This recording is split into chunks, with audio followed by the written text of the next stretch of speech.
Hello and welcome to the Bitcoin Standard podcast. Our guest today is Stephan Kinsella, a libertarian writer and patent attorney in Houston.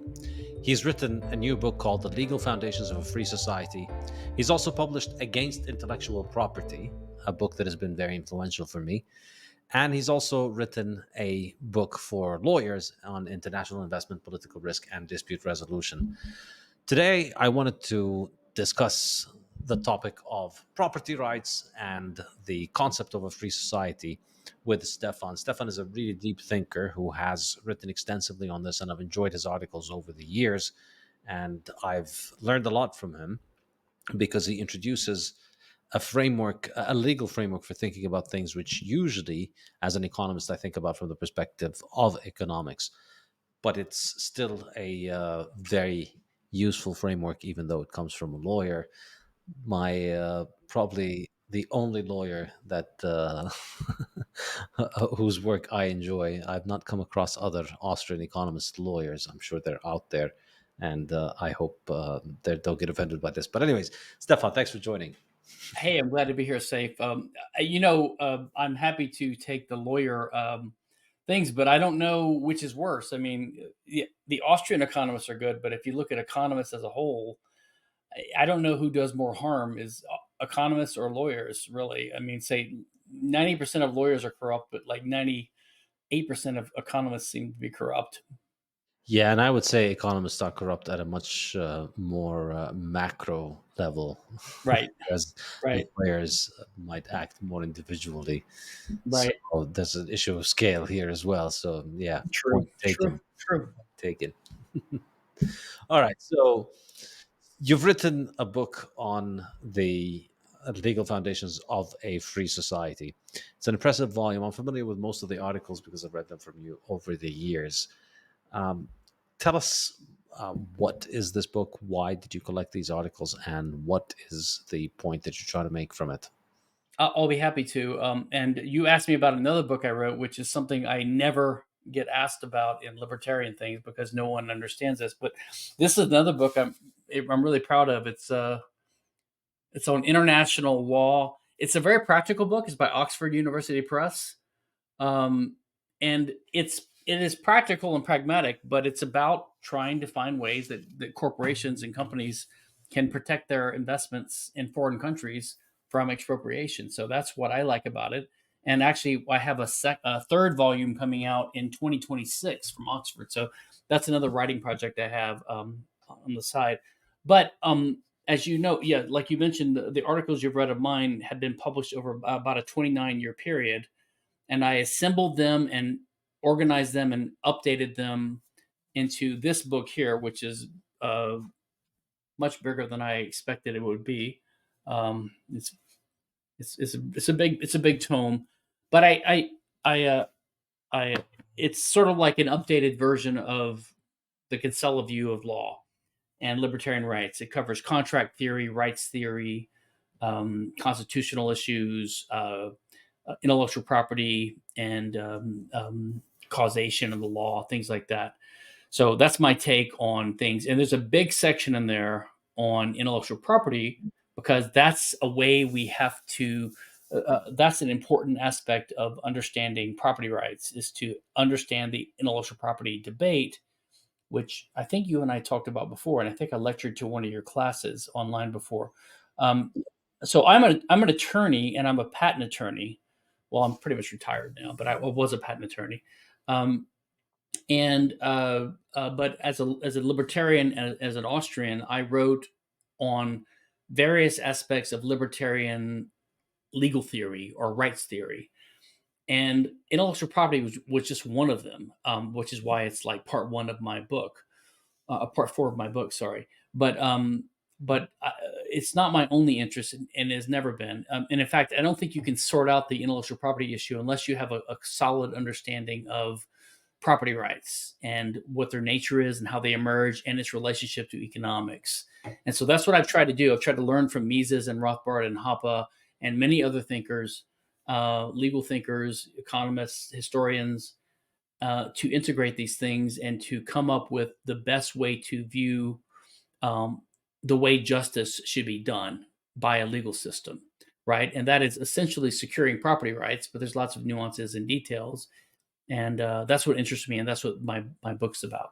Yeah.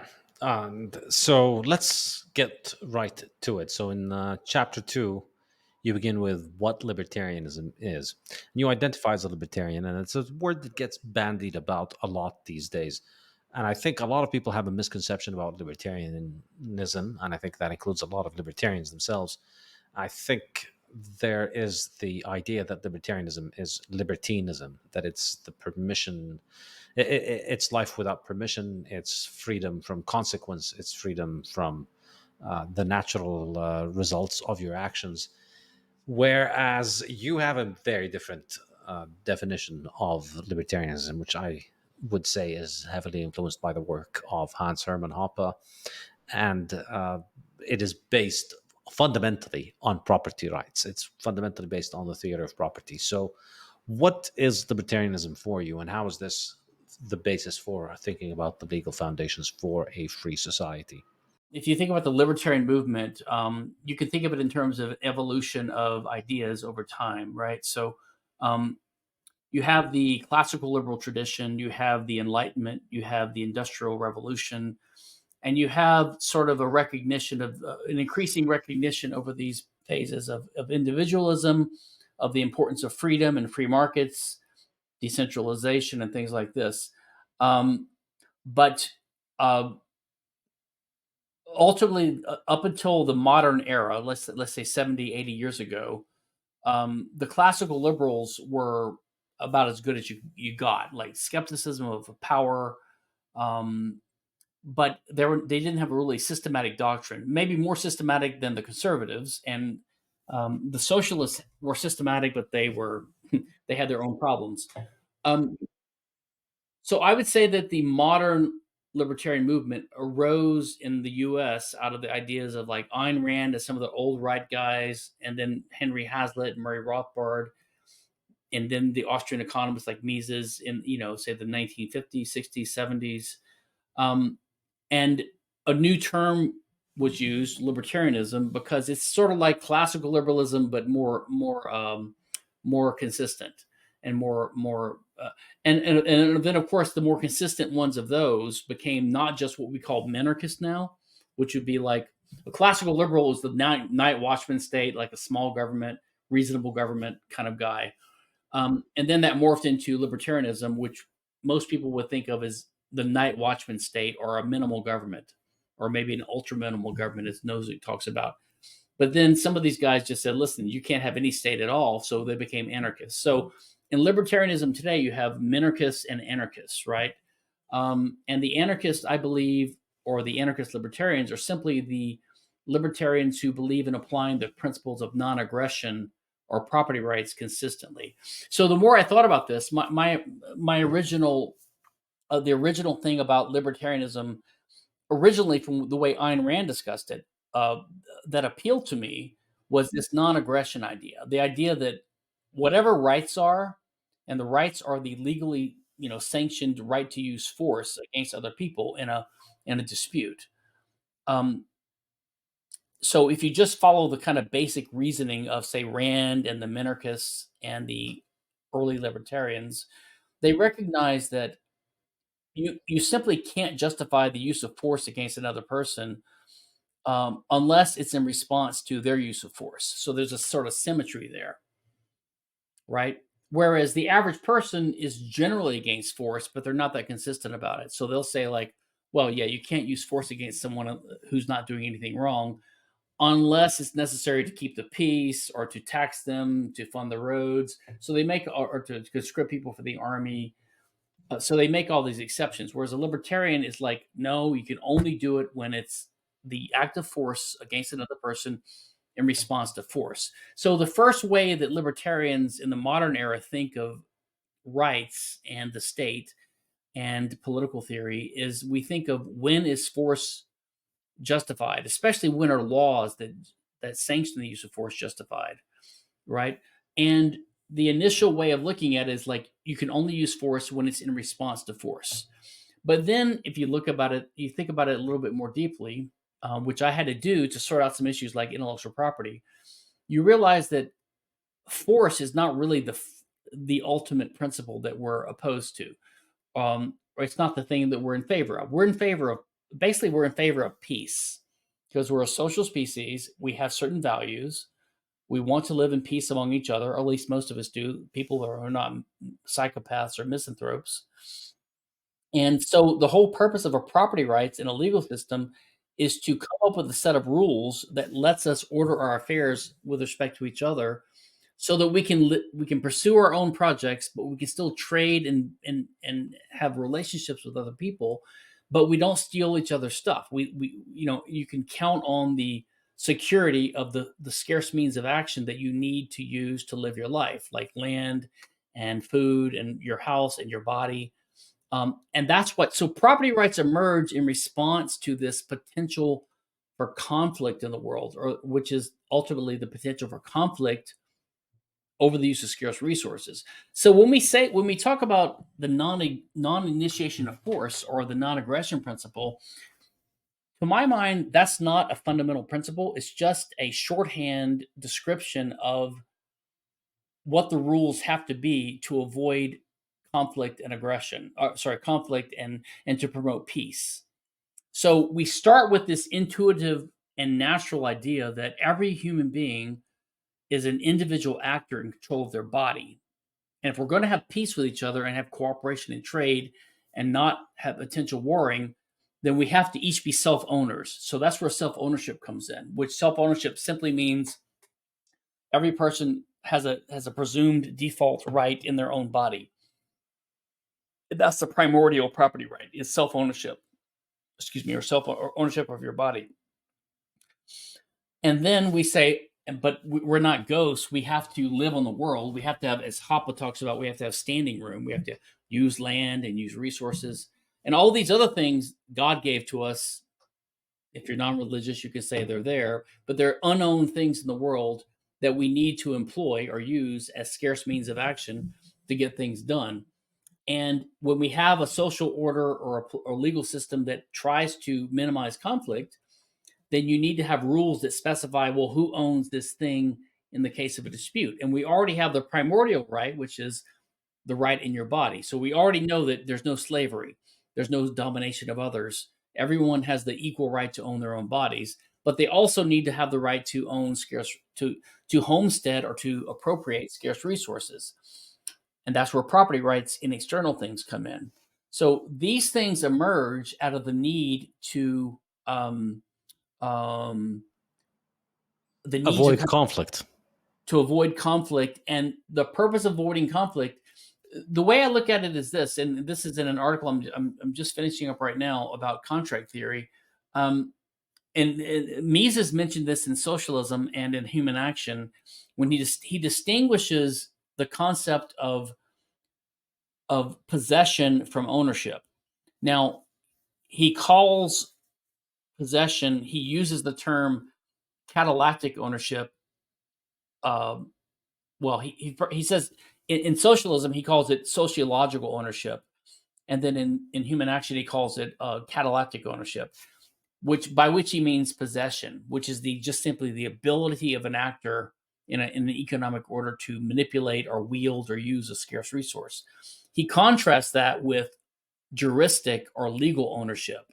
So he understands that when we use the word ownership, and by the way, this is relevant to the Bitcoin debate, because you have lots of Bitcoin proponents like you and I, and they will say that, oh, I own my Bitcoins. But what they're using the word imprecisely, because what they mean is they possess or they control that.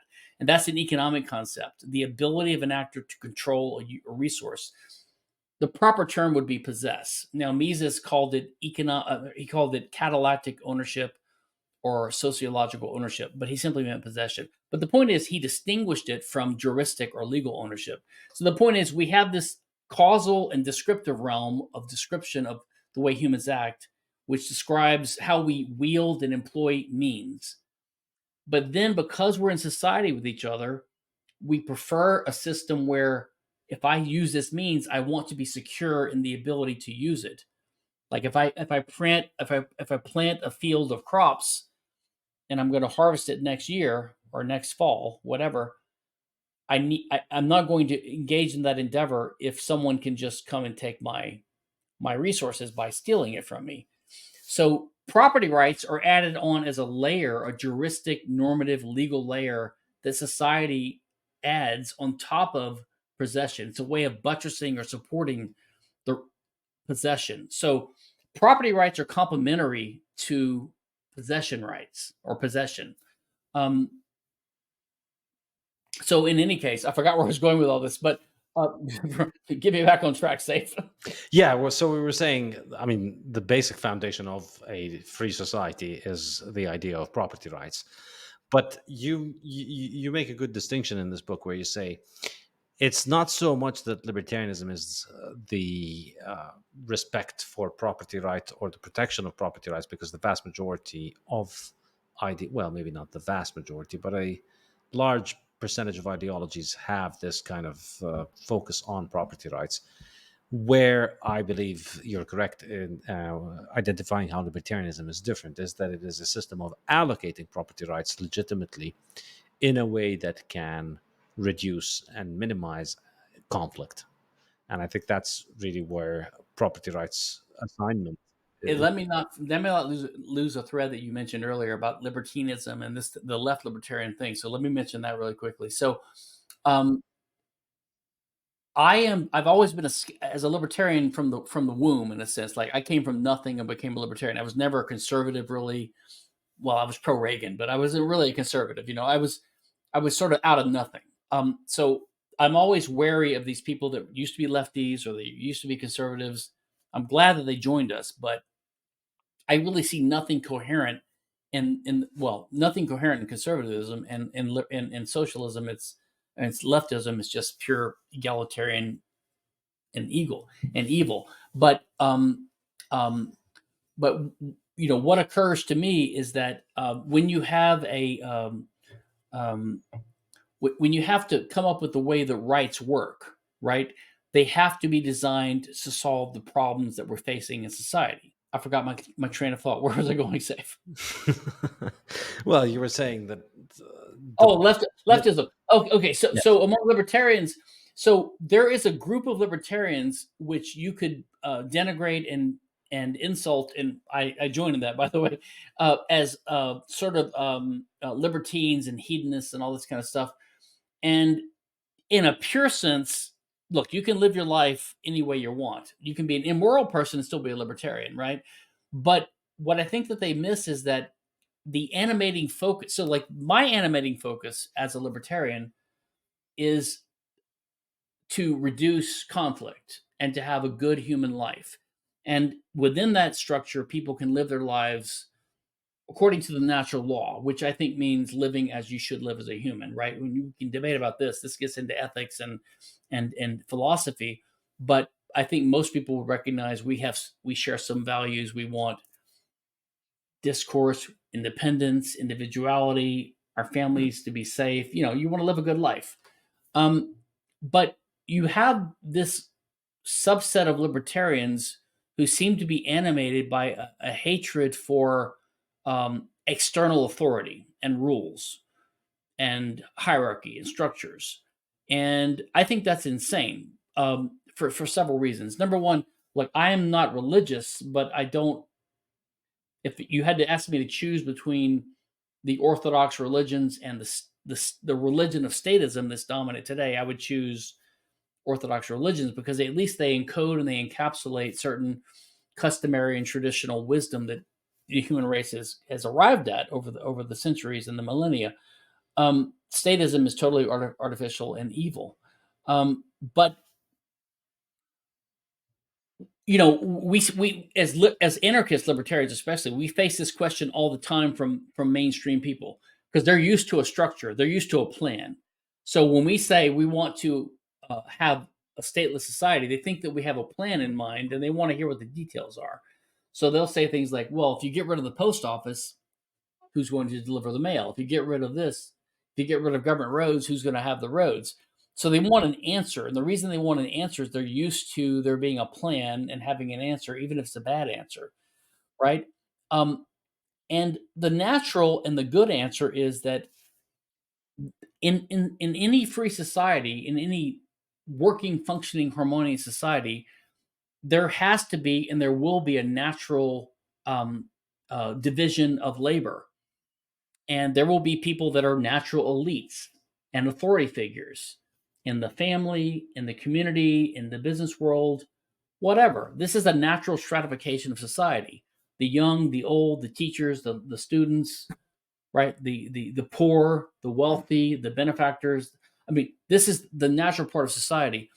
And if you replace all of that with an artificial state institution like, oh, the government pays for everything, the government pays for charity through welfare, the government pays for education through public schooling, the government pays for the roads, then people get used to everything being provided by the state. And when we anarchists say we should abolish all that, we right anarchists, if you want to use the word right and left, we right anarchists, which Hoppe calls realist anarchists, we say, listen, we just want to return to a more natural order where there are natural authority figures. We don't want to have a vacuum of social power. We want to replace the artificial state imposition of power with natural authority figures and natural elites. Whereas the lefties sort of seem to bristle at and hate authority, and they hate the idea of employees and employers and corporations and bosses and profit, and they have this hippy dippy idea of the way the world should work. And likewise, they bristle at social constrictions of their hedonistic lifestyles. As a libertarian, I have no problem with that. And in fact, I think it's necessary as a substitute for the artificial order the state would impose by law. We should instead have a natural order of private interactions, and you face the social consequences of your actions. If you don't dress right, if you have tattoos, if you have kids out of wedlock, if you can't show up for your job on time, you're going to face natural consequences of your actions. And so, I don't view the inability of a free market or anarchist society to provide people with a living if they don't work for it as some kind of deprivation of their rights. Right? It's not like they're entitled to it. And so, in that sense, I would say that the true libertarian, the anarchist right libertarian, is not opposed to hierarchy and authority and natural elites at all. I agree. I think this is we authority gets a bad rap because authority in a statist century has been dominated by government, which is coercive authority. But my problem is not with authority. My problem is with coercion. And so, if people voluntarily choose to enter into arrangements with positions of authority, I don't see a problem with that. In fact, I don't see how you can be productive, you can have modern civilization without some form of division of labor in which some people are going to have the authority to tell others what to do. There's going to be a CEO of a company, and there's are going to be laborers, and there are engineers, and there are people at all kinds of different levels. And there's a clear division of labor. You listen to what the person above you tells you, and that helps thousands of people produce things that would not be possible otherwise.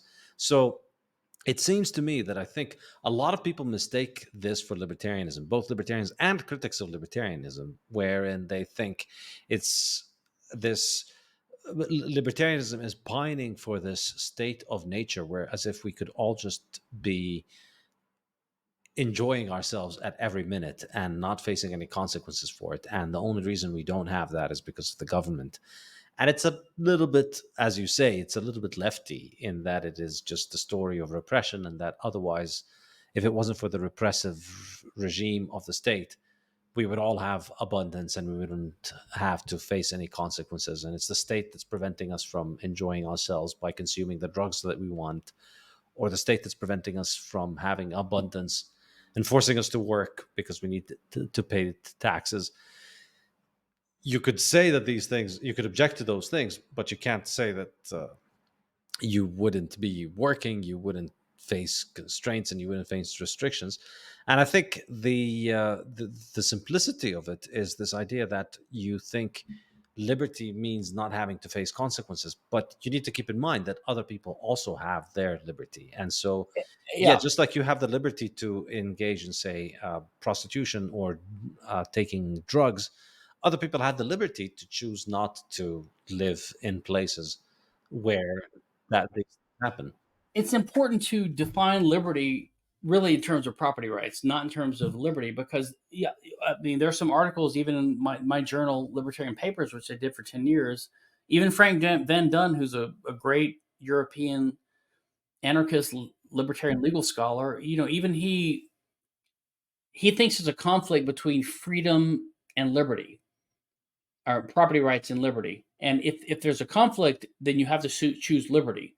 So, for example, if someone builds a wall that keeps people from crossing the borders, then property rights have to fall in favor of liberty or freedom. Um, to me, what's primary is a system that permits human beings to live among each other without conflict, and that means property rights is primary. Um, and so these libertarians who are, and that was an example, but not Van Dunn, but like the libertarians, um, they seem to imagine this world where you could remove the institutions that the state has co-opted, right? Like and replace them with nothing. No, I think the state has co-opted things that are natural for the state to co-opt because people need those things to exist. These institutions, but they should be simply private. And of course, people should. This is just economics. Like there should be uh, uh, externalities are a problem when people commit actions which have effects on other people. The purpose of property rights is to have these externalities minimized, right? So you want to have to take into account the costs of all your actions. I mean, you can think of simple examples like all these, these daredevil types, these guys that like to go out on mountains in Colorado or Switzerland, and they put these squirrel suits on and they go jumping, or they climb Mount Everest or whatever. Okay, that's fine. They're daredevils, but they're sort of counting on the helicopters of the rescue agencies to come in and rescue them if they have a screw up, right? So they're sort of externalizing the costs of what they're doing. Now, if they want to pay for it and arrange for it ahead of time, I think that's fine. But when people start relying upon other people to bail them out, which, by the way, I am a libertarian and an anarchist, but I'm not completely hostile to these traditional ways of families having the primary role of caring for their kids and their parents even.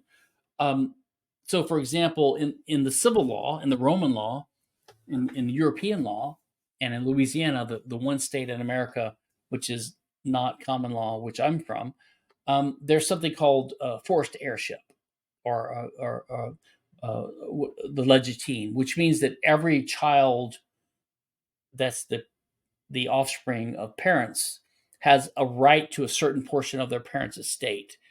Now, as a libertarian, you could say, well, once you become an adult, you have no right to claim anything from your parents. And as a strict matter, I think that's correct. But if you give me the choice, if you say that if parents raise a child who is not a productive member of society and they're going to be on welfare paid for by the taxpayers, if otherwise, who is the best person that should be appointed to pay for this child's upkeep? Is it the parents who probably screwed the kid up, or is it society at large? I would choose the parent, the family, the parents. So I'm not totally hostile to these traditional mechanisms in the law that recognize. But what I'm saying is that, yeah, in a pure system, everyone has the right to do what they want. Like you don't have to leave any money to your kids. But if you give me a choice about whether the society has to do it and the taxpayer or the parents, I would choose the parents to localize the cost. I mean, why do you think that parents don't mind if their daughters get pregnant out of wedlock and have tattoos and date loser guys? Because if they have kids, then the welfare state will pay for it. In the old days, the parents had to pay for it, and therefore there was a stigma, a social stigma against these unwise activities. And so this goes along with there's a natural order to things, and there's a natural consequence to to your behavior. And this is what left libertarians seem to bristle at. But I think this should be what we should want there to be a decline of state and institutional authority, and a reemergence of private institutional systems that give negative feedback for the unwise behavior. Yeah, and I think I agree with you in the ethical argument for this, and I think ultimately it comes down to the liberty of people who want to associate with others.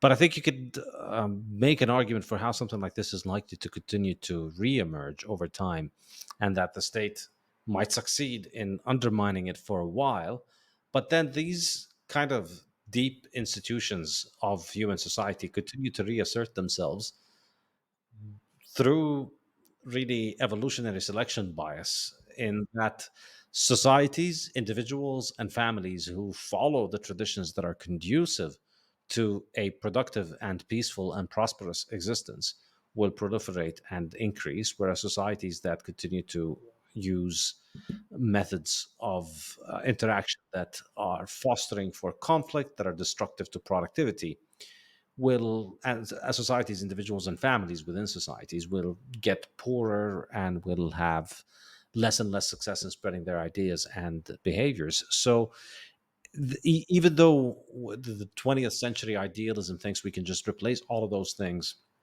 by just having the state tell us what can and cannot be done, and then we don't have to have families that enforce rules of behavior. We don't have to have communities, small communities that enforce rules of behavior. Everything is given top down. In the long term, this sort of thing is not as sustainable because it's going to be captured by centralized institutions that don't have the ability to think for the long term, that don't have all of the knowledge available about what people want and how people behave. But ultimately, if these kind of rules, if these kind of coercive rules lead to unproductive behavior, lead to destructive behavior, lead to more conflict, then the people who have the traditional rules that are conducive to peace and prosperity and productivity will inevitably opt into these institutions again and thrive because of them. And so I think this was one of the ways in which I'd say Hans Hermann Hoppe really clarified my thinking about libertarianism, which is it's no coincidence that the traditional forms of morality in society have been deeply associated with civilization, and that the collapse of civilization has come with the undermining of these traditional forms of family and behavior and social norms. And I think there's something very profound there. There's a great book by, I think it's called J.D. Unwin, and it's called Sex and Culture. And it's from the 1930s, and it discusses how you the highest forms of civilization have only ever been achieved by societies that have had monogamous families, and that polygamous families can come closer to that, but can come close to that, but never quite the same.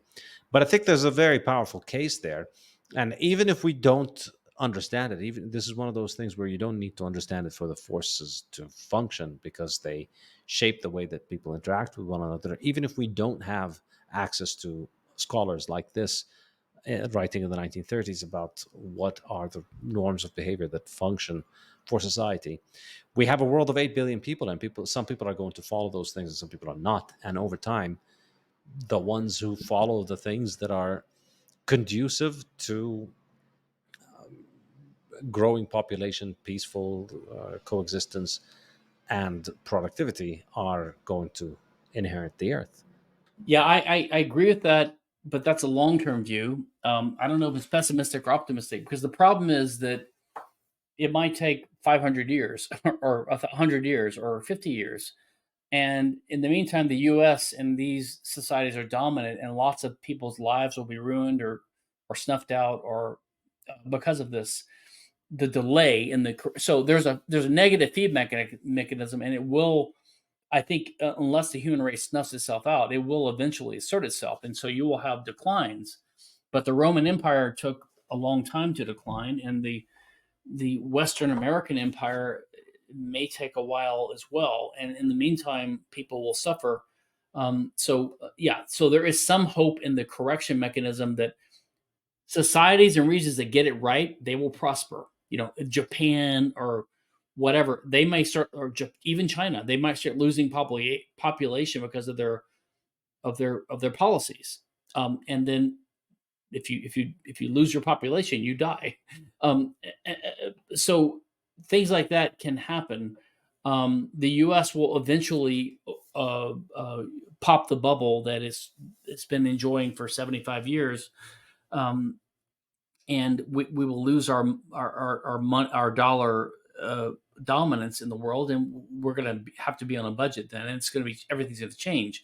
The world's policemen will no longer be able to just be the policeman by virtue of producing nothing and getting goods in return for tribute by sending greenbacks to everyone in the world. That's going to change eventually. How long it takes, we don't know. But in the meantime, people's lives are destroyed or ruined or distorted.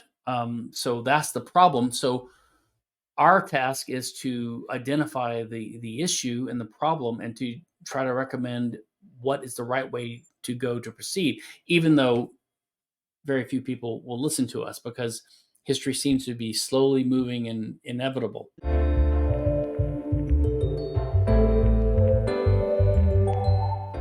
Principles of Economics, my complete guide to understanding economics, is now available in hardcover, audiobook, and ebook from Saifedean.com, Amazon, and many more booksellers worldwide. And now I am also teaching a course based on this book on my website, Saifedean.com. Principles of Economics will run the whole academic year, from September to June, and will have a new lecture every 2 weeks, as well as weekly live online discussion seminars open to learners from all over the world and from all walks of life. Whether you're a student, a professional, or a retiree, you are making economic decisions every day, and this course will arm you with the wisdom of centuries of economists to improve your economic decision making. You'll also get a free book of Principles of Economics if you sign up for the course. Go to saifedean.com and sign up now. Thinking about it in the analytical way in which I mentioned earlier is not perhaps so actionable, but understanding it is very actionable on an individual level, because it helps you understand how to orient your own behavior, your own understanding of the world. And this is, I think, one of the very common objections that people have towards anarchism or anarcho-capitalism, which is that, oh, you people aren't realistic. There's always going to be government, which, as you point out, is exactly as meaningful as saying, oh, no, you are unrealistic by opposing murder or rape or theft, because there'll always be murder, rape, or theft. Yes. Well, it's like, I mean, you can translate this to the Bitcoin sphere. I mean, first of all, yeah, in this field, it's simply the failure to understand the difference between normative or ethical views and descriptive. There's nothing wrong with being realistic and saying we live in a world and we have to take certain things into account, but we also have certain values and certain morals and norms, and we judge things according to those. But when people, this from being the Bitcoin god. I mean, people people say stupid things all the time. Like, it's incredible to me, after your book and after all the work that's been done. People say things about Bitcoin like, "Oh well, it's volatile right now." Like, it's like they're impatient. They want things to be done tomorrow. Um, or they criticize people that are hodlers because they want to get rich. It's like, well, there's nothing wrong with wanting to make money off of a monetization phenomena, but it doesn't mean that you also can't have a view on how monetization works and what trend we're probably in, right? Or people say, oh well, you can't go down to the Starbucks and buy a coffee for $5 with Bitcoin. They're just impatient. Um, the you have to separate these things: the purpose of money, the purpose of norms, the long run versus the short run, and all these kinds of things. Yeah. So to sum up, ultimately for you, libertarianism is a theory of assigning property rights, a consistent way of thinking about and assigning property rights in a way that does reduce conflict. Now, you're big on not being a utilitarian, in that these are ethical questions, but ultimately you're still deliver. This is a question I struggle with myself, which is you're still saying, um, you're still justifying your theory of property rights based on ultimately utilitarian grounds because you don't want conflict, you want peace, and that's utilitarian. You're not doing it mathematically, um, like economists who try to quantify things that are not quantifiable. But isn't it utilitarian because ultimately you're placing a value judgment on what it is that you require? Randy Barnett, who's a really smart and thoughtful libertarian law professor, a legal theorist, kind of a Rothbardian, and he's great. He wrote a book about 20 years ago called "The Structure of Liberty," and in his introduction, he told me recently he's older now. He's around Hans Hoppe's age. He finished his magnum opus. He wants to finally write a treatise on libertarianism, and he's touched on these issues before. And in his introduction to the Structure of Liberty, he tries to distinguish different theories of libertarianism, and he talks about consequentialism or utilitarianism and the deontological or natural rights theory that a lot of us have. And I think his distinction is a good one. And what his distinction is that um, think of like one way of justifying political norms, laws, ethics is the natural law or so-called deontological approach, where we say there's right and wrong, and here's the way we go from there. And then the other side is thought of nowadays as the utilitarian approach, which is we maximize something, some quantity, liberty or production of butter or whatever.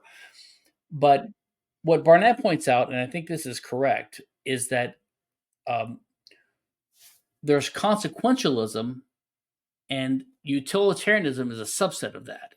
And so people probably would describe Mises, for example, as because he didn't really have a natural rights theory, but he was on our side. What does that mean? He was on our side because Mises recognized that if you're a decent human being and if you want certain things like peace and prosperity, then because of the nature of humans in a scarce world of scarcity and the possibility of conflict, you have to have property rights as a way to solve this problem.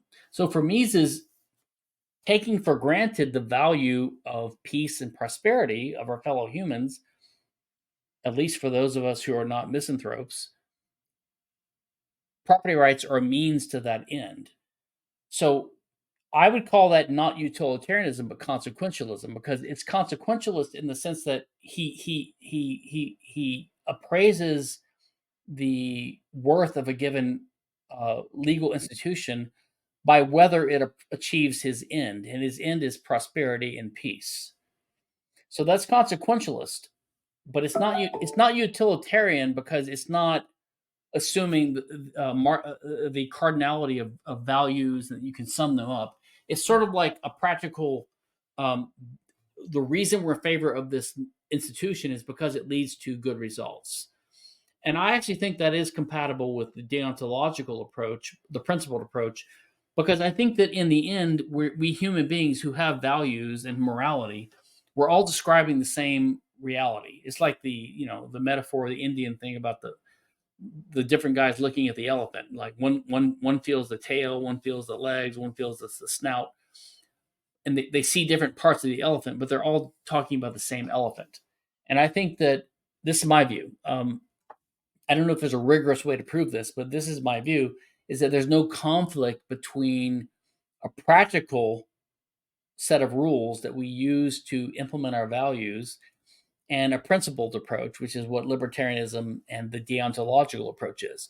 Now, I think that does mean that you can have a utilitarian approach because that is methodologically flawed, which means that if you have any type of utilitarianism that depends upon measuring cardinal values and weighing them against each other, that's a non-starter. And so that's what is the problem with utilitarianism. So I would say that consequentialism itself, as a broader concept, is perfectly compatible with a principled approach, which is why I think property rights, they do solve a real world problem because we are human beings who have corporeal bodies. corporeal bodies, and we live in a world of scarcity, and there's a possibility of conflict. And if we have certain values, which is to live and survive and to live among other people, the only way to solve that is to have rules that assign owners to these resources. That's where property rights come from. I mean, Ayn Rand, even the proto-libertarian in the U.S., he had some comment that the moral is the practical. Like there's no dichotomy, there's no conflict between the moral and the practical. So I would say that libertarian property rights rules are consequentialist, even those promoted by Hoppe, but they're totally compatible with a deontological or a transcendental or a natural rights way of looking at it, and they don't imply utilitarianism. Okay. So then we get to the discussion of punishment and rights. What is your libertarian take on punishment? So if you understand that rights simply mean these property rights assignment rules that specify the owners of scarce resources, and primarily that's your body, and the assignment of the property right rule there is based upon something unique between the human being, the person, which you could call his soul or his identity or his essence. And this is applicable whether or not you're religious or not. You can be a secularist or you can be religious, but there's something conceptually distinct between the person, his personhood, and his body. Like they're different things, they're related. There's no doubt about that, right? So the primordial property right is the right to control your body. When we say that means you're the person that has the right to control it. So you can think of it as you're inhabiting it, you're controlling it. And the reason you have the property right in your body is because there's a distinct and direct connection between you and your body, which means you can, by your will, by your pure will, by the decisions flowing from your brain, you can control when you move your hands up and down and things like this. So you have a demonstrable, objective, intersubjectively ascertainable link that shows that you have a better connection to this resource, which is your body, than anyone else, which is how this is the basis of all interpersonal harmony. And everyone agrees they're on an equal footing. They're controlling their own bodies. They're going to respect your body, etc. So that's self-ownership. And then we also recognize that it's a practical aspect to action, which is to act in the world, we have to live somewhere, we have to move somewhere, we have to employ some land and some other resources. So we have to employ scarce means of action.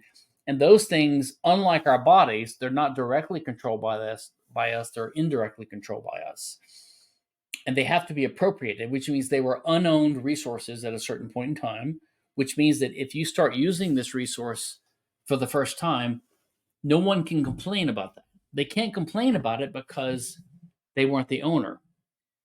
If they were the owner, they would have to have a claim, some kind of connection to it.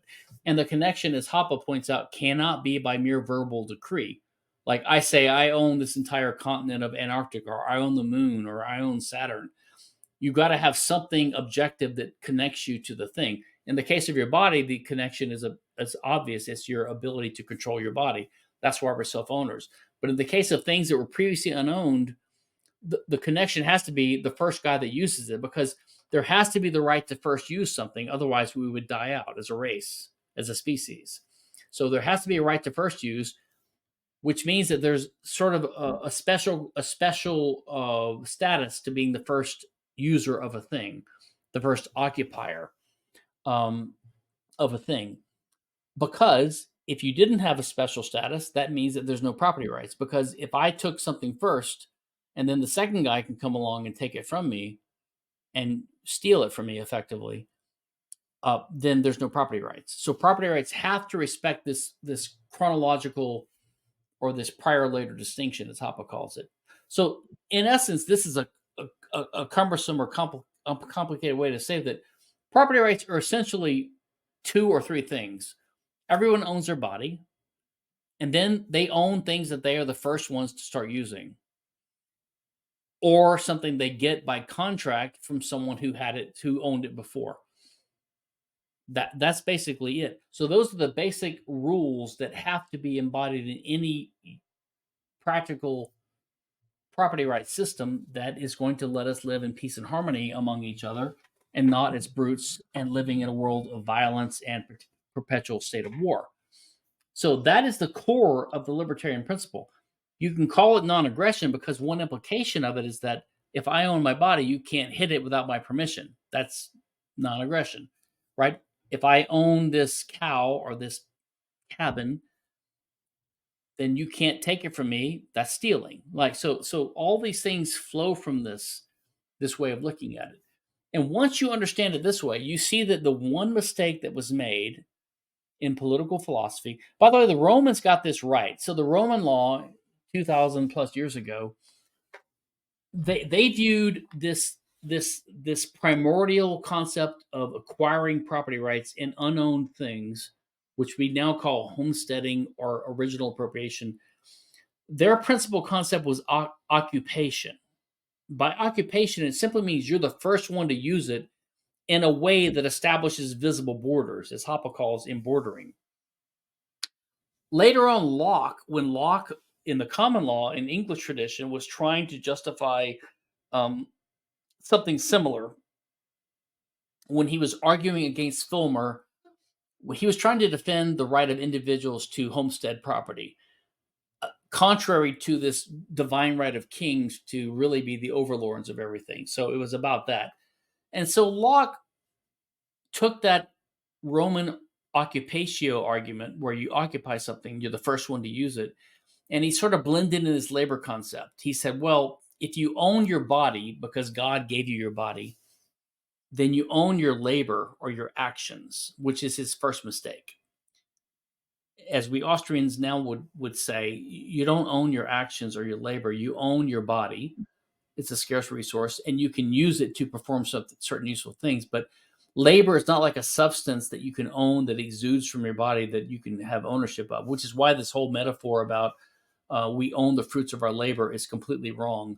Just like Oliver Wendell Holmes' metaphor about free speech is limited because you can't shout fire in a crowded theater. People have these ways of coming up with these metaphors that confuse people for centuries and lead to bad results. And Locke did that too. To his credit, he was doing it to fight against monarchists and absolute.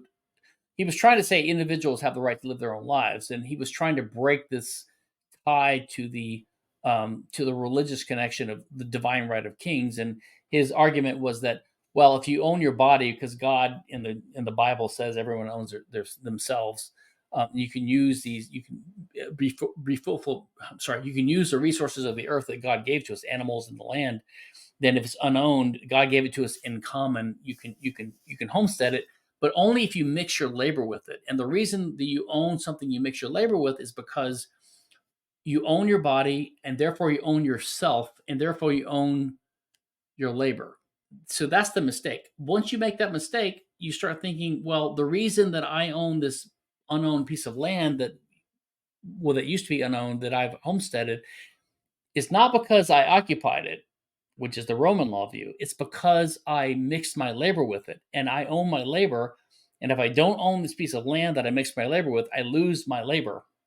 So I've got to own the land that I mix it with. So Lockeanism leads to all these confusing ideas, which ultimately, in my view, led to the labor theory of value, which of Smith and Ricardo, and later was co-opted by the Marxists into the labor theory of property of Locke led to the labor theory of value of Smith and Ricardo, and then Marx. And now you have this idea where everyone owns the fruits of their labor and the things they produce with it, which led to the confused notion that property rights emerged from acts of creation, which is what Ayn Rand believes, and Lysander Spooner, and a lot of these guys, because they never did sort out this confusion. This is the fundamental mistake in political philosophy. As you noticed earlier, what I said was it's very clear. If there's an unowned resource, we can identify the owner with really two simple rules. Who occupied it first, and then who got it by contract from a previous owner. That's it. Has nothing to do with creation or value adding or anything like that. So when people say something like, well, in libertarianism and in a free society, everyone has a property right in the things that they create or produce. That's actually a big mistake based upon Lockean reasoning. And the mistake is that they don't they don't distinguish between they don't say what they mean by production or creation. So, for example, in economics, production or transfer or creation is just transformation of existing raw materials or resources into something more valuable. That's how wealth is created, right? So, but but but the question is, ownership is a whole different issue. And by the way, wealth is not an ownable thing. Like as Hoppe points out, property and as Rothbard points out, property rights are only the right to be secure in the physical integrity of your resource. So, for example, if I own a home and the value of my home, the value, which means the fair market value that someone might pay for it if they want to purchase it, if the value is enhanced by the fact that across the street from me, my neighbor has a beautiful rose garden, which is famous in the area, then that existence of that rose garden in my neighbor's home does enhance the value of my home in the sense that I enjoy it and I can charge a higher price for it. But I don't have a property right in the value because you can't have a property right in value, which is why blackmail law and defamation law are not justified because you don't have a defamation. Let's take you don't have a property right in your reputation because that's what people think about you. Again, property rights are only in the enjoyment of the physical integrity of the things that you own. Once you understand all these things, you start seeing that the only property rights principles are ultimately a part of your body, which is based upon your direct control, which is not homesteading, by the way, not homesteading. That's an important thing to recognize. People like to analogize. They say, well, if you can homestead an unowned resource in the world, then the reason you own your body is because you homesteaded that. And therefore, if you homesteaded it, you can sell it. And so, therefore, voluntary slavery contracts are enforceable. That's Walter Block's view, which I think is completely wrong and I disagree with. He's confusing the basis for rights. The basis for rights in your body is not homesteading because every human being is an actor. They're a person with a body that has the ability to go around the world acting and acquiring things. This can't happen if the person doesn't already have a body and is a self owner. So self ownership or body ownership is a primordial concept that comes before the idea of acquisition of things that you own. So owning your body cannot rest upon homesteading, and it doesn't rest upon it. And this is why that a contract to sell yourself into slavery is unenforceable because um, a, a contract for slavery is just simply a consent ahead of time to aggression against your body. But you can always change your mind if you grant consent. So if a girl is on a date and she consents to be kissed at the end of the date, she doesn't like the guy. He can't kiss her anyway because she can change her mind. She can always just change her mind. This is what people. This is so simple, but it's something everyone misses. They think, well, it's a contract. They don't understand. They're making a circular argument. You can't just say it's a contract, therefore it's binding. It's the other way around. You have to show why you can't change your mind in order for the contract to be binding. In other words, there's no such thing as a contract that's binding. Contract, and this is the beauty of Rothbard and Evers' title transfer theory of contract. It's not they view contracts not as the law now does, as binding obligations or binding promises, but they view contracts as transfers of title to property. But that means that it can only be a transfer of title to alienable property. So then you have to have a question about where the rights come from, what rights are alienable. So the rights in your body are not alienable except by an act of aggression. If I commit aggression, then the victim is entitled to use self-defense to attack me, to defend against me, or even uh, to get restitution or something like that later. But that's because I committed something different. But if I don't do something like that, I own my body. But for other things that I acquire that were unowned, I acquire again. There are scarce resources in the world that are at one point unowned. No one has the right to complain if I use these things because they're not the owner. by definition, by assumption. If I start using this thing because I need to use it and I take it into my possession as something I'm claiming to own, no one has a better claim to that than me because I'm the first. And if I give it to someone by contract, now they're the owner. Those are the only two rules: original appropriation and contract. Has nothing to do with creation, nothing to do with this fiction that we own our labor, nothing to do with labor mixing, even really. Although you do have to transform a thing sufficiently to establish a link that people can see. You have to establish objective borders, put a fence up, transform it somehow, but that doesn't imply that we own our labor. So to me, this is, and all these concepts finally come down to a clear understanding of what property rights are. And then once you do all this, and it's not that hard, we just did it in 50 minutes or whatever. Then if you ask, well, what about intellectual property? Then it's easy. It's easy because then you simply see that, well, I'll stop for a second in case you want to interrupt me or have another question, but this is where we should go next is IP. The Bitcoin Standard podcast is brought to you by CoinKite. CoinKite are my favorite makers of Bitcoin hardware. They produce the legendary Open Dime, the first Bitcoin bearer asset, as well as the reliable Cold Card hardware wallet, the excellent stainless steel seed plates for storing your seed phrases, and the block clock. Now, CoinKite have produced the Sats card, a card the size of a credit card which can store Bitcoin and works great as a gift. CoinKite have just produced a limited edition gorgeous Bitcoin Standard Sats card, which carries the Bitcoin Standard logo, and you can get it from coinkite.shop/Bitcoin Standard. Use the code Bitcoin Standard to get 5% off your purchase. This podcast is also brought to you by the Bitcoin Way, your professional Bitcoin IT team offering you personalized, secure, and comprehensive solutions for every step along your Bitcoin journey. The Bitcoin Way offer live concierge service to guide you with your Bitcoin cold storage, running your node, privacy best practices, inheritance planning, corporate strategy, and multi-sig solutions. They don't touch your coins, they guide you through the process of acquiring your coins and securing them. If you'd like to make your setup safer and more reliable, book a consult with them and see what they have to suggest. If you want to give someone the gift of Bitcoin, get them this professional service that will ensure they start off knowing exactly how to manage their coins and not lose them.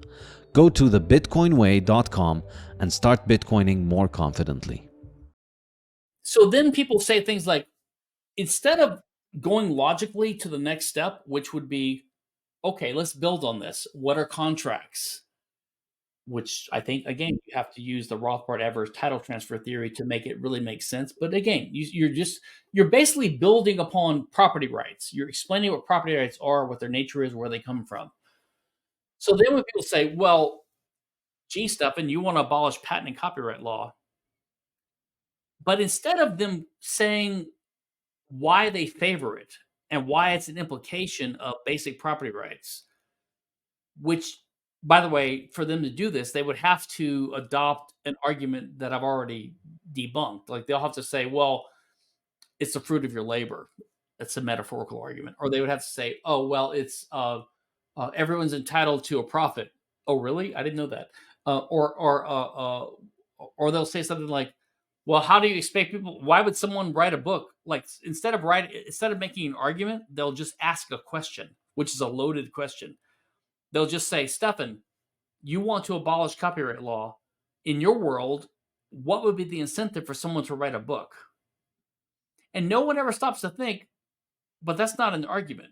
That's just a question. And it's not even an honest question. It's a loaded question because it presumes that I have a value in my head. And my value is that I want a world where artists are compensated for producing art. That's my value. Your value is liberty and non-conflict and peace. My value is we should have a lot of artists who are compensated. So they're basically socialists. So they start, but they don't want to say this explicitly, right? So they want to say, well, I want a world where people are adequately compensated to be stimulated to come up with inventions that make our lives better. So I'm going to favor any congressman who comes up with a law that seems like it will produce this result. No matter the cost, no matter the justice of the situation, Forget about the fact of what property rights are supposed to be for, which are supposed to be a response to the fact of scarcity in this world. And we have property rules that emerge naturally to handle this. And we've already identified what they are. They are you own your body and you own any resource that someone first homesteaded or gave to you by contract. That's it. That's the whole of law. Nothing to do with creation, nothing to do with labor ownership. But instead, they want to say, well, what if there's not enough Madonna songs next year? Or what if there's not enough French movies next year because there's piracy? Or what if Apple doesn't improve the iPhone sufficiently because they don't have the incentive of patents? So they're making this shift to this idea that we should live in a world of arbitrary rule where there's a legislature of a state who's in control of announcing and decreeing what the law should be, which means what property rights should be, which means changing property rights. Property rights, again, are assigning ownership to things according to justice, according to first use and contract. And that's it. If you deviate from that at all, you're effectively taking things from people that own it and giving it to someone else. That's wealth transfer, that's theft, transfer of wealth, it's redistribution. And ultimately, that is what the problem with patent and copyright are.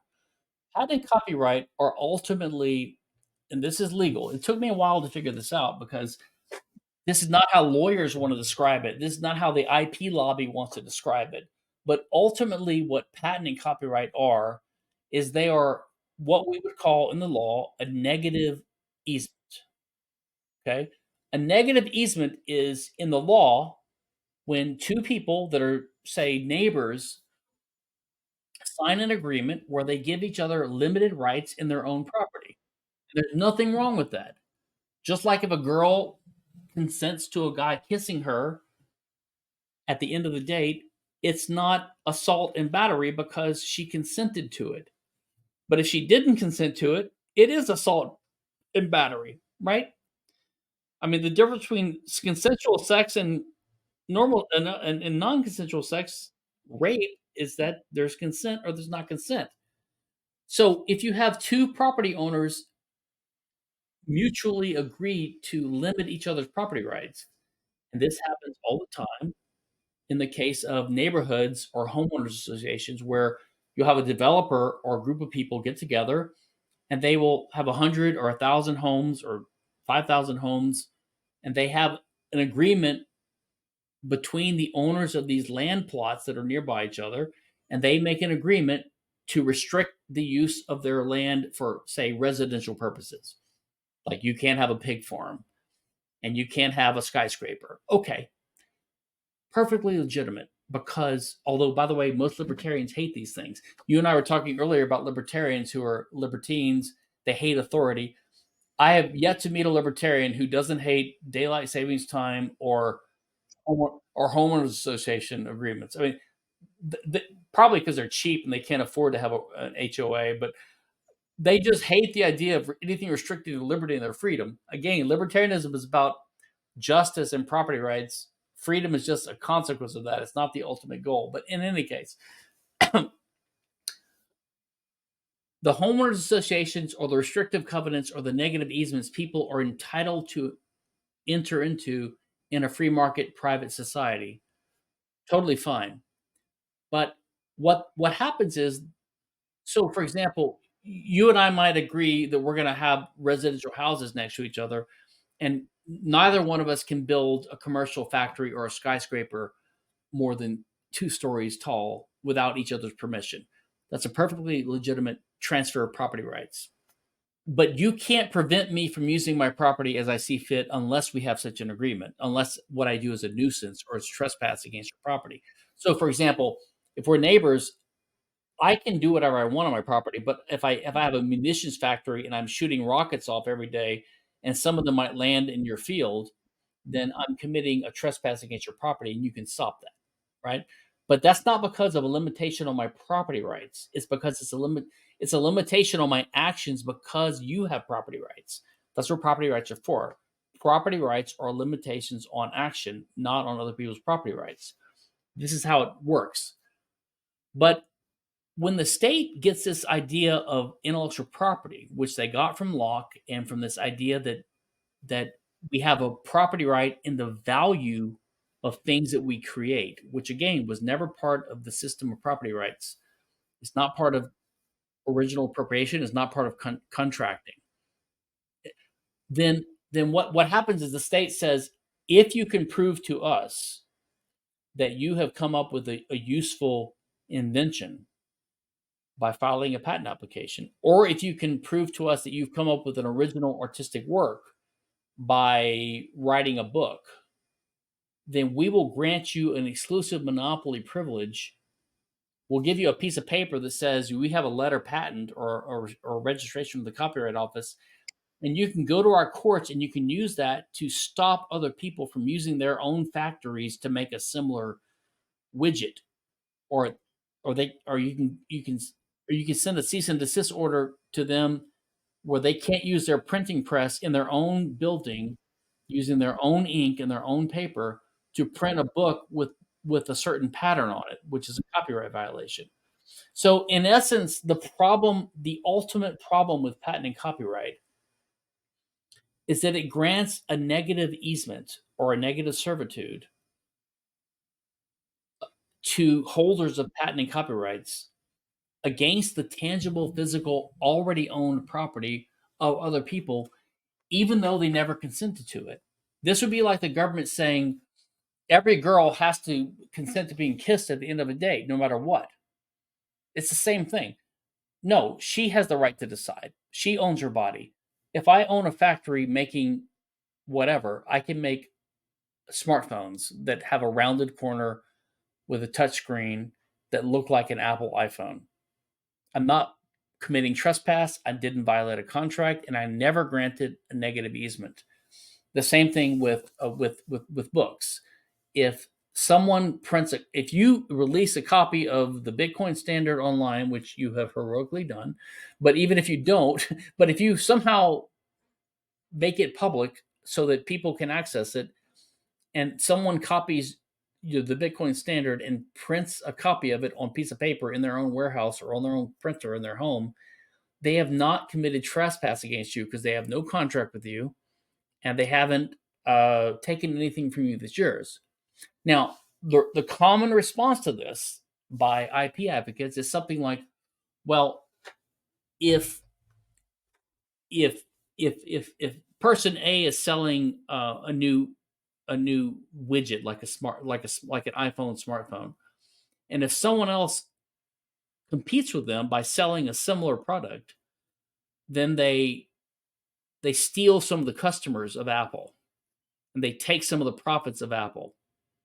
But of course, that's not a free market principle because no one is entitled to customers or to the patronage of customers. No one's entitled to a profit, and the customers own their own money. They can spend it on whichever seller of goods that they prefer. That's their right. So that's not a good argument. So what they're saying is you have a right to a profit. That is not a free market concept. That's a socialist concept. They're saying you have a right to be compensated for hard work. That's not a free market concept. That's a socialist concept. In capitalism and entrepreneurship, you have no right to a profit whatsoever. You only have property rights. And if you can sell something that pleases customers, you might make a profit. Good for you. But you have no right to a profit. Contrary to the way the banks were bailed out in 2008, I mean, or the airlines, I mean, there is no right to stay in business and to not fail. Yeah, and I think when it comes to intellectual property, this is another example where the natural law legal foundation basis for the argument ends up actually coinciding with the consequentialist conclusion, because when you think of it initially, your initial idea is, well, I'm writing a book, and then if anybody can copy it, then everybody will sell it and everybody will make money from the book except for me. Or I'm writing a song and now everybody can perform the song or sell the recording of the song, and then I can't make money. So then what incentive exists for people to write books or make songs? But if you think, if you look at it, uh, for musicians, I think it is roughly, this is kind of a consistent trend with the musician income. They make a third of their money from concerts and tickets, and they make about a third from records and contracts with record labels, and they make about a third from sponsorship and other kind of activities. And this seems to hold, promotional activity, which seems to more or less hold for a lot of artists across time. So look at the example of Taylor Swift. She had an incredible series of concerts over the last summer, which generated an enormous amount of money. And it was a global phenomenon all over the world. People were going and paying enormous amounts of money to get into those concerts. I read somewhere what the sum was, but I can't remember. But I think, I think it's over a 1 or 2 year period, expected to be $1 or $2 billion. It's crazy. yeah, I think that may be the number that I heard, which is an incredible number. Now, think about that. I mean, does Taylor Swift really need to have the business model where people get locked up for downloading her song for free and pirating it if she could still make 1 billion or 2 billion from doing concerts? And I think the other thing that most people don't seem to get is that the more easily available her song is are, the more teenagers around the world can download her songs for free, listen to them for free on YouTube, the more they're likely to go to the concert. So yeah, people will watch your song for free on YouTube, but then they like your song and now they're going to show up to the concert, and that's going to bid up the price of the concert tickets, and now you're going to make 1 billion or $2 billion. So it seems to be a very weird argument to die on, a very weird hill to die on. That no, we're free marketeers, except we think Taylor Swift needs to make a few $100 million extra, uh, which I don't think makes sense because as you look, I mean, at this point, all music is online on streaming services and on YouTube, so you can listen to it for free more or less. And it's becoming less and less important how much revenues you make from these things compared to other avenues. And it seems like more of your music being free promotes access to this. But even if it didn't, is Taylor Swift going to stop making music because she can only make $1 billion from her concerts? Well, not only that, I mean, even if she did stop making music, I mean, it's like we don't have a shortage of music now. I mean, you and I might be artists if we could find a way to do it, but we do other things. I mean, there's always going to be a trade off in society about what people do. And I would have to imagine that most artists, painters, would be novelists, especially nonfiction writers like you and I, usually make almost nothing or less than nothing on these things. We do it for other reasons. This is part of human society. Um, this idea that everything has to be commoditized and incentivized and compensated and paid for and subsidized by state policies is just crazy. There's no way to get it right. There's no non-arbitrary metric. There's no objective standards, and it's expensive and it's wasteful and it distorts culture.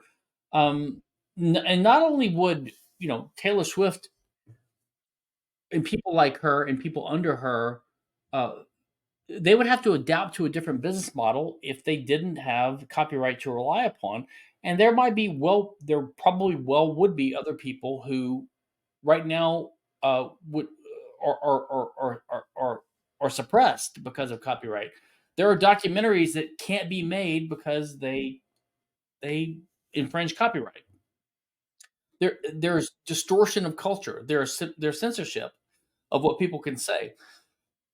Um, it's lucky that we got. Well, I won't say lucky because I'm not criticizing or endorsing rap or something like this, hip hop, whatever. But the point is, it's clear that this was sort of in the beginning a medium that built upon previous musical styles, and they got away with it for a while, but they probably couldn't now with sampling and all the things they do that are copyright infringement.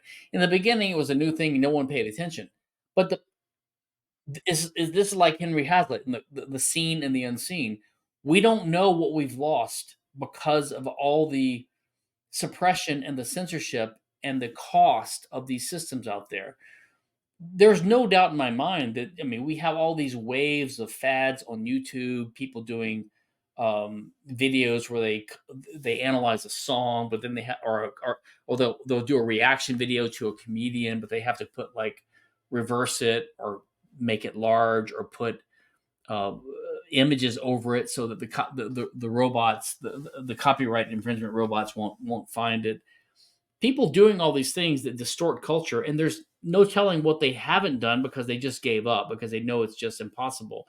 So everything in our society, or all the culture, is heavily distorted by the existence of these laws, and there's no reason to think that if we got rid of these bad laws that things would be worse. They would definitely be different, but that's that's simply a recognition of the fact that laws have consequences.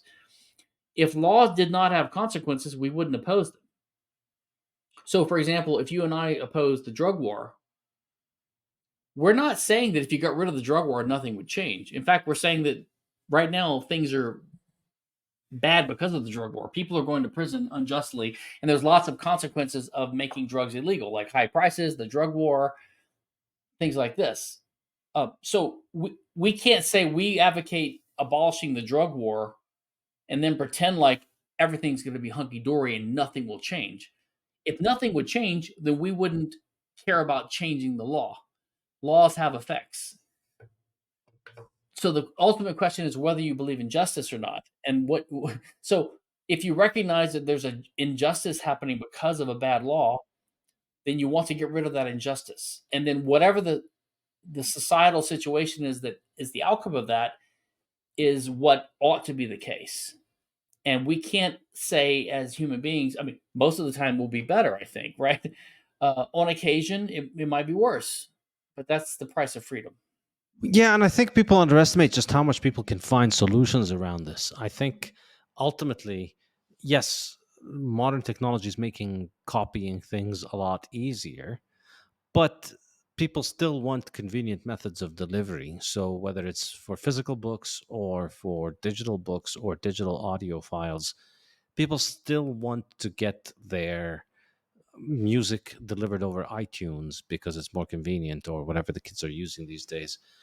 People still like to get their books from Amazon because it's the most convenient way of getting it. And so the if you didn't have copyright law, these platforms would necessarily develop ways of rewarding their listeners, rewarding the producers that they sell, because they want they want the writers to write good books so that the readers order the books from Amazon. And so it's important for them to keep finding a way to make sure that the writers don't get scammed. And that's why you can't, or you shouldn't be able to just go and print copies of the Bitcoin Standard and sell them on Amazon.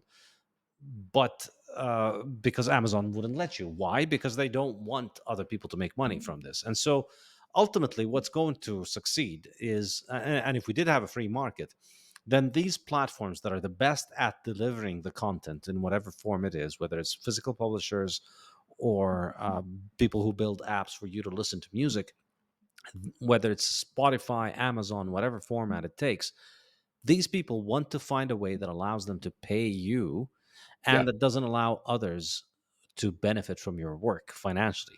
So they're not going to pay royalties on your song to somebody else uploading No. it. And they're going to find a way to do it in a way that is efficient. And I think you don't need coercion in order to make this model work. People just have a limited imagination because they think, well, currently this is enforced by police throwing people in jail if they pirate, then clearly there can be no other way of doing it. Yeah, that's true. It's like people can't imagine having a free market in healthcare or in roads because they're used to, or justice even, right? They're used to the government providing, or education in most cases. They're used to the government providing all this. No, that's true. In the case of let's take Amazon. I mean, Amazon's model is heavily skewed because of copyright, but if there could be a free for all Amazon where there's 1,000 copies of Saifedean's Bitcoin Standard book. But would Amazon really want to confuse the reader by doing that? Um, Most people that want a copy of Saifedean's book, they're going to want the copy you authorize, that is the original copy. It's not adulterated and all this. So you could see a company like Amazon saying, Saifedean, we're only going to put the authorized version, the version authorized by the author up. Now they might change that rule for like the Bible or something that's 100 years or 500 years old. But even then, they might have some quality control because there's a need for curation, and they don't want to have a lot of pissed off customers who bought a copy of the Bible and it turned out to be a Playboy magazine. They're going to get rid of that right away because they're going to piss off their customers. This is all natural market feedback. You don't need copyright to do any of this. Yeah, and incidentally, a funny story here is that it's the Bitcoin Standard. I published it with Wiley, who are one of the world's biggest publishers, and they generally enforce copyright. But several people have managed to sell paperback copies of the Bitcoin Standard on Amazon. And recently, somebody brought it to my attention that they're selling paperbacks on Amazon, even though there are no paperbacks on Amazon. The publisher's never done that. They've just they've only printed the hardcovers because they've made it. They make their hardcovers pretty affordable, so they didn't see the incentive to make paperbacks for it, and yet people are managing to get it onto Amazon, and I think this is an indication of just how copyright law is counterproductive, because they've got an enormous department that's out there litigating all kinds of lawsuits on copyright law, but they can't they can't automate the sorting out of something as straightforward as just telling Amazon, hey, you these are the books, this is the supply of our book, and there are no paperbacks. And so I had to tell the publisher, and they called them, and now I just checked and it's been removed. And I think these kind of natural free market non-coercive solutions would be more productive, and it would be a lot better if the publishers had people just working on coordinating with Amazon and Barnes and Noble and the distributors, rather than hiring state henchmen to go after people to try and enforce copyright. This podcast is brought to you by my friends at Coinbits, the oldest Bitcoin-only exchange. If you're listening to this podcast, you get that Bitcoin upends everything that government schools teach about money. Coinbits is the money app designed for people like you who understand Bitcoin and want to use it every day. Coinbits pioneered the concept of roundups, which converts your spare change into Bitcoin. Simply connect your debit and credit cards, and your usual purchases are rounded up to the nearest dollar, letting you save more in Bitcoin as you spend more. My favorite new Coinbits feature is Spending Insights, which gives you real-time feedback about how much of your money is chasing high-time preference, short-term gratification, and how much you are providing for your future with low-time preference choices. As always, Coinbits provides a terrific self-custody experience. Connect a hardware wallet for automatic withdrawals, so you keep counterparty risk to a minimum. Coinbits also offers peer-to-peer cash and Bitcoin payments, target orders, price alerts, and more. Coinbits can help you do almost anything you need with Bitcoin. Go to coinbits.app/Saifedean and get 3 months free. Again, that is coinbits.app/Saifedean, Saifedean. The Bitcoin Standard podcast is brought to you by Orange Pill app, the Bitcoin-only social network that connects you with high-signal Bitcoiners, events, and now merchants as well. If you're like me and can't stop talking about Bitcoin, you know how challenging it can be to talk to the no-coiners, and how nice it is to talk to someone who gets you. With the Orange Pill app, you can find the Bitcoiners near you, and they can replace the no-coiners in your life. You can organize events and meetups with local Bitcoiners, and wherever you travel, you can meet up with local Bitcoiners, all while being as anonymous as you like. So if you want to build your local network of Bitcoiners, find a Bitcoin meetup or merchants accepting Bitcoin, head over to orangepillapp.com to sign up, or download the app from the App Store or Google Play Store and send me a DM so we can get connected. Yeah, the Amazon model is a move in the right direction. It's sort of at the tail end of about a several century system of publishers having this almost control over the creators of the content. Um, Originally, this started before around the printing press time. Well, before the printing press, a book could only be printed with the permission of the church and the state, right? Because scribes would have to copy it. Well, when the printing press came along, this threatened that whole monopoly, and and so for a couple hundred years in England, there was the Stationers Company, which had a monopoly from the government. It was the only company that could use a printing press to make books. So every author would still have to go through the church and the state to get permission to have their books published. But after their monopoly expired, the question was, what do we do now? We're in this new world where books can be printed. And so the 1710, the Statute of Anne was enacted, which the government said, okay, what we're going to do is we're going to move to a model where the author has the copyright. And originally, this appealed to the authors because the authors thought, finally, now we can publish whatever we want. We can get our word out to the people without going through the gatekeepers of the publishing industry. However, people didn't have laser desktop printers on their offices. They still couldn't print books. They still had to go back to the printers to publish their books. And so what did they do? They assigned their copyright to the publishers. So for several hundred years, you had the legacy of that old system persisted until, I'd say, 15, 20 years ago, where musical artists and actors and authors of books, they had to sign their whole rights away to some corporation, which still had this gatekeeper function. They got a little royalty, whatever, but they had, I mean, the classic example, Prince, he had the word slave sort of carved in his beard for a few years because he was trapped in this contract for a long time.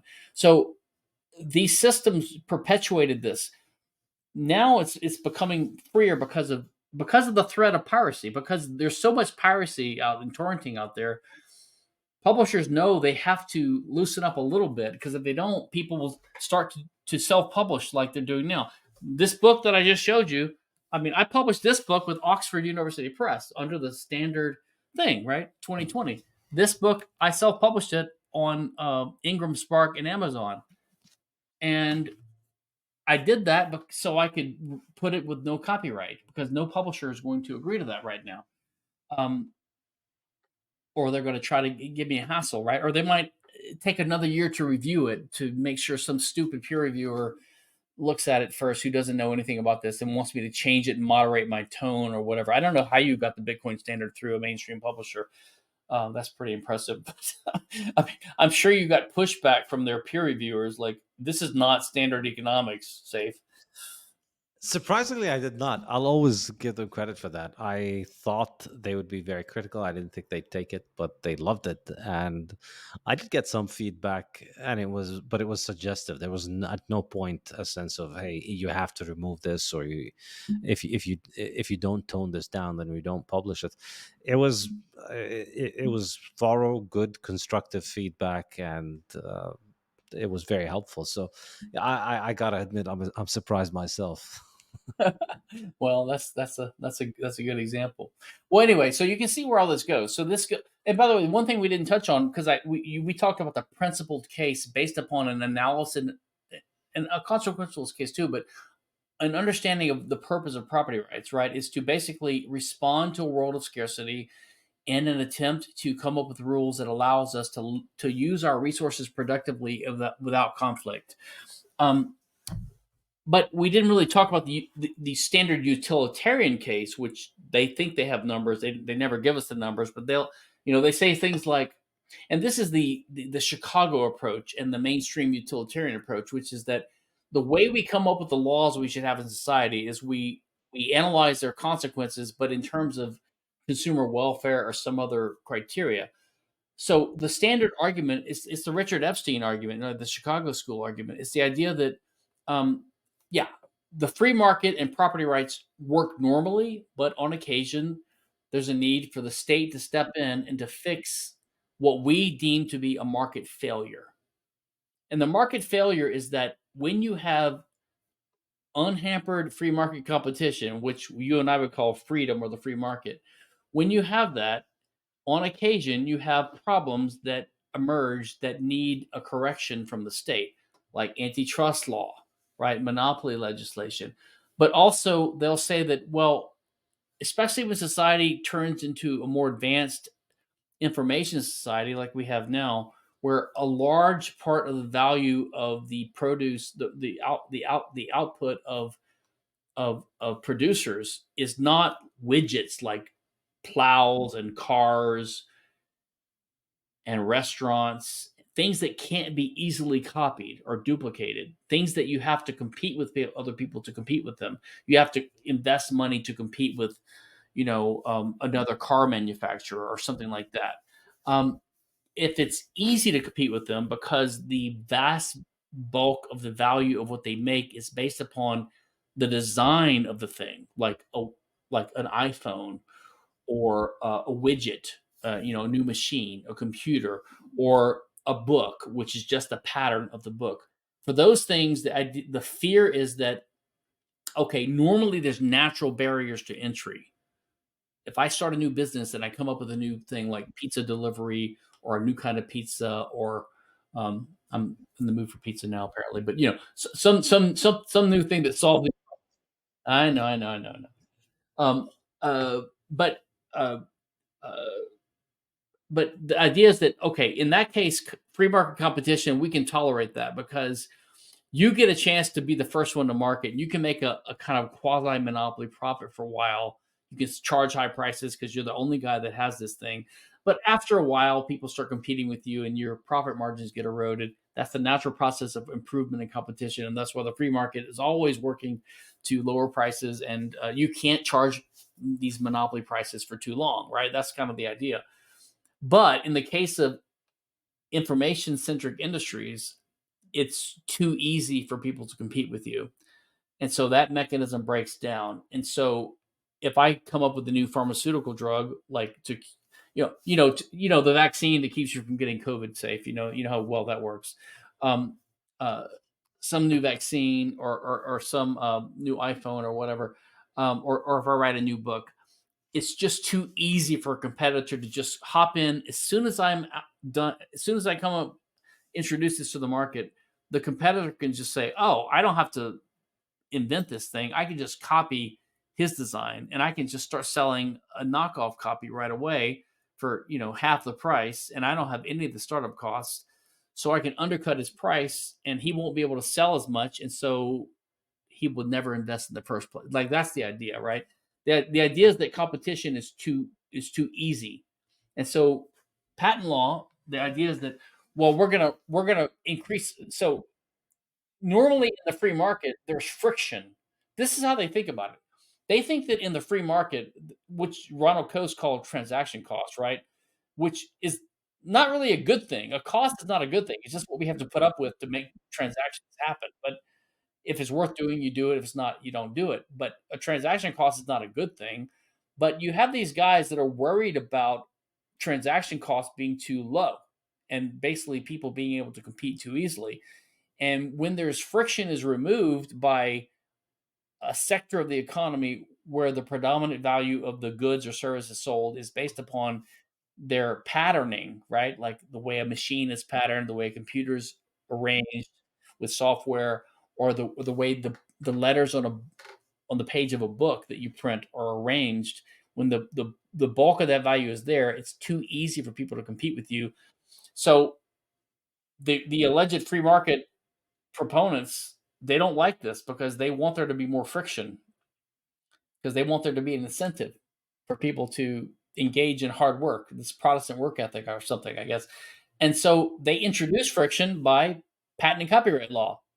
That's the whole purpose of patent law, is that it allows you to have a 17-year roughly period where you have no competition because no one can legally compete with you. So guess what you can do? You can charge a monopoly price for 17 years. So it reduces your incentive to innovate, and it increases the prices, and it slows down innovation and progress, because not only do you have a reduced incentive to innovate because you don't need to innovate, you have 17 years to wait, and your competitors have no incentive to innovate because if they innovate, they spend resources to improve on your product, they can't sell it because it's blocked by the patent. So they wait 17 years. So it's like it adds a generation of delay for all these resources, so all the technology we see, we have a curve going like this. It would go like this. It's like the price of Bitcoin. We would moon. Uh, this is all simply to say that these common sense intuitions, these economic insights, and our experience only confirms the fact that in the 150, 200 years, 230 years, whatever you measure it, of when modern patent law and copyright law has been in force. I mean, if you take the U.S. system as an example, it was 1791 or 2 that we had the first patent copyright laws. That's 200 and, I don't know, 35 something years ago. Okay, let's give them a 100-year break. They didn't have time to do econometric studies to prove that their hunch was right. Their hunch in the Constitution was that we're going to give Congress the power to grant these limited monopolies for patent and copyright. By the way, they were originally about 14 years. Copyright's now 180 years. It's crazy. So, okay, I don't know if that's limited, but their hunch was the government needs the power to grant these monopolies to incentivize innovation and artistic creativity. That was their hunch. To be charitable. I actually think the reason they did it was because the guys that wrote the Constitution were the guys that were the inventors and the authors. So they were the ones that were going to benefit from copyright and patent monopolies. But let's be charitable and say that they had benevolent motives in mind, and they stupidly thought that letting the government issue unlimited term patent and copyrights would somehow stimulate innovation and artistic creativity and overcome these holdout and free rider problems and market failures that the Chicago economists discovered 180 years later. Okay, whatever. You would think that in the 230 years since then, they would have done a study or something to try to prove that their hunch was right or wrong. And maybe they would have said, okay, we've been trying this patent system for a while. Maybe it's a drag on the economy. Maybe we should reduce the patent term or maybe get rid of it. Let's look into it. Well, it wasn't until first of all, in the 19th century, the free market economists in the burgeoning of the Industrial Revolution, the free market economists started getting wind of this, because in the 1800s, the Industrial Revolution was in full force. Free trade among nations was expanding, and everyone was in favor of free trade. They started realizing the benefits of free trade between nations, right? And some of these free market economists says, then why are we granting these patent and copyright monopolies that slow down trade? So they started there was a huge movement, for example, in the around 1950 to around 1973. I'm sorry, 1850 to 1873, a movement among the free market economists to abolish patent law. And they started seceding. Like the Netherlands slowed down their introduction, or they abolished theirs. I mean, the patent system was under attack by the free market economists. But what happened? In 1873, there was something called it was called the Great Depression at first, but that name has been now usurped by the American Great Depression in the early 1900s. But it was called the Great Depression. It's now called the Long Depression.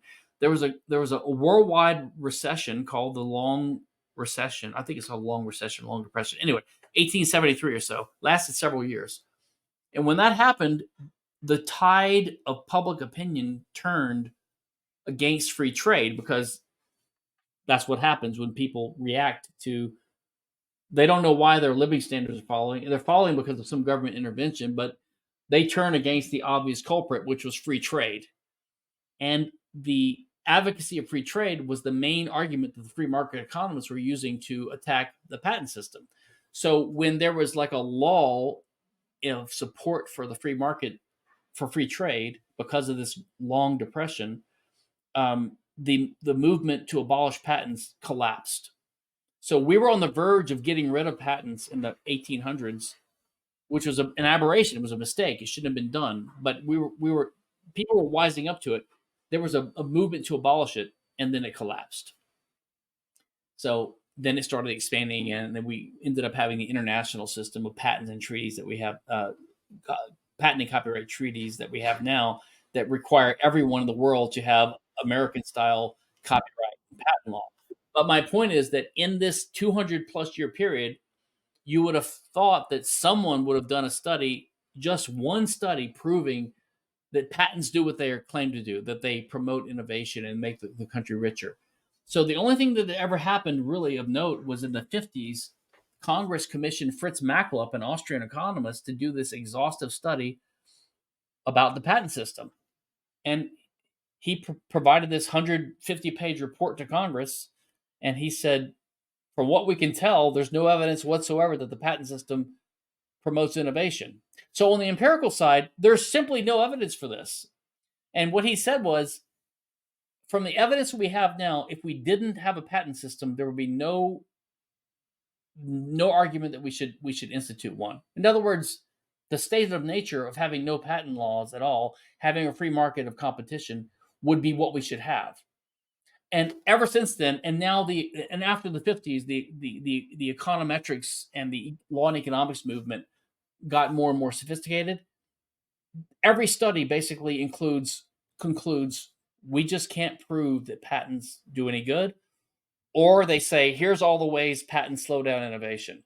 So every single empirical study that I'm aware of, every single one that's credible, either is inconclusive or concludes that it's obvious that the patent system impedes and distorts and slows down innovation and has a huge cost. Like, there's simply no utilitarian case for the patent and copyright system. None.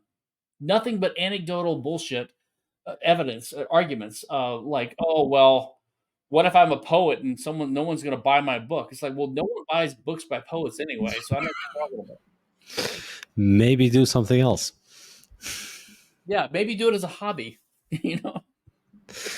Yeah, I think this is the idea that the world needs to have more of a specific thing, which is only possible by employing violence against people so that we stop them from using their property in a way that can recreate the things that other people did first, is, I believe, just not a workable model. Because what you see ends up happening is, it sounds good in theory, and it's like everything that people think about when it comes to the state, and the way that we're programmed to think about the state is that there's a problem, and there the state has power, has money, and it then just passes a law and it solves the problem. So you've got people who are poor, they're not earning enough money, government passes a law to raise wages, and then wages go up, and then all of the poor people become rich.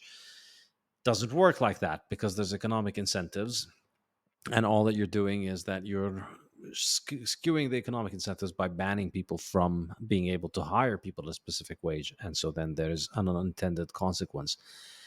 And it's a similar thing when it comes to intellectual property, and that people just imagine that it's going to be this simplistic intervention where we just say, all right, nobody copies this book, and then that's going to make more authors produce better and more books.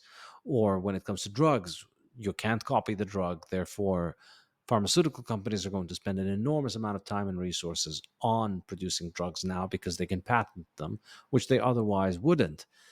But like all of these kind of coercive interventions, they end up distorting human behavior in a way that is counterproductive. And I think drugs and pharmaceuticals are a great example of this, because people imagine that all these high-tech pharmaceutical companies are out there doing some magical, incredibly expensive science in order to come up with their drugs, that there's a need to hire just an incredible number of PhDs and an incredible number of machines and sophisticated equipment and laboratories to produce these drugs. But in reality, because it's a patent system, they're not out there to produce drugs anymore. They're out there to get patents. And so their priority is how to game the system in order to get the patent. Yeah. And when this becomes the goal, then the actual goal of selling something that cures people is completely undermined. There's no business model now in actually selling a cure. If some genius manages to, hypothetically speaking, find a pill that cures cancer, there's no possibility of actually making money from a cure like this, because if you just sell one pill and the person buys that pill and then they're cured, it's very difficult to make that a sustainable business model, because the cost of getting the drug approved is enormous. And this is the thing that people don't get, which is that the cost of the drug is not mainly on the research and development and all of the geniuses and the people with the big heads that are out there figuring out how we're going to mess with this molecule in order to make it cure that particular disease. They're just mostly throwing darts at a dartboard and seeing what sticks. They're conducting experiments and trying to get a statistically significant effect, and then try one that will be recreated in front of the FDA that approves those drugs. And the vast majority of the cost of the drug is about the legal process for getting the patent and getting the approval from the FDA. Right, and not only that, the basic technology they use is publicly subsidized usually. So they're using basic research that the federal government subsidizes, right? And they're building on that. And the federal government is already like the whole system is, you have like four or five different components of this. You have the patent system, but you also have quasi socialized medicine, right? With insurance companies subsidizing what people do, so they don't have a market feedback for what they do. You have the doctors have to prescribe the drugs in the first place, and then the doctors have risk avoidance because of the tort liability. So they're just going to scurry into their holes and recommend the safest drug so they can avoid liability. And if the insurance company is paying for it, then the customer doesn't care whether they're getting a homemade remedy that costs $1 or $1,000 thing that their insurance company is going to pay for that's got an inflated patent price. Like, this whole system needs to be taken down. And as you say, the FDA process itself. And by the way, for the COVID vaccines, it was an emergency authorization anyway. So and they did it based upon government sponsored, or mDNA research anyway, so, or mRNA research anyway. So it's the whole thing, the whole story that of why we need the patent system to have monopoly prices that stimulate the production of these drugs, which are not really reliably tested in a lot of cases, right? And which there are many homemade remedies or natural remedies which would be, or there's not even remedies, lifestyle changes, right? Which would solve the problem, which no one has a money incentive to invest in. The whole system is corrupt, but uh, to say that if you remove this one peg in this tower, which is the patent monopoly price, things will fall apart. You're missing the whole picture, because there's a lot of things broken. And I mean, RFK, I don't know what I think about him in general, but his book has lots of good research explaining this completely legal but corrupt system where Anthony Fauci and all these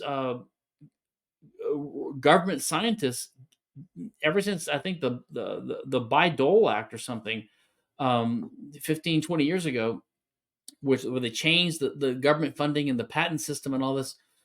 These government scientists, who are paid a salary by us, right, to do research, if they cooperate with a pharmaceutical company and they come up with a patented drug, they can get a kickback. I mean, some of these guys are making them one, 200, $300,000 a year extra for 10, 20 years as a kickback from the pharmaceutical companies. So the federal government controls the medical system through Obamacare and all this stuff, right? It's and Medicare, and the FDA and the medical, and the states control the medical prescription drug system, licensing and tort law, and then the state subsidizes medical research, which companies use to build these pharmaceuticals, and then these pharmaceutical companies work with the government employees to come up with a new drug, which they get approved by the FDA. Then they get the federal government to issue them a patent on it, which allows them to charge a high price for it. And then they tack on another 5 years because of the delays of the FDA. So they have a 17-year monopoly or something on it. And then the taxpayer pays the subsidized, the inflated price. And then at the same time, these companies are selling the same drug to like Canada or Europe for like 1/50th of the cost, because they're still making a profit. And then when people try to engage in arbitrage and say, hey, why do I need to pay $1,000 for this pill in America when I can go to Canada and get it for $10? Then the alleged free market libertarians and Republicans like Cato, they oppose what they call drug reimportation.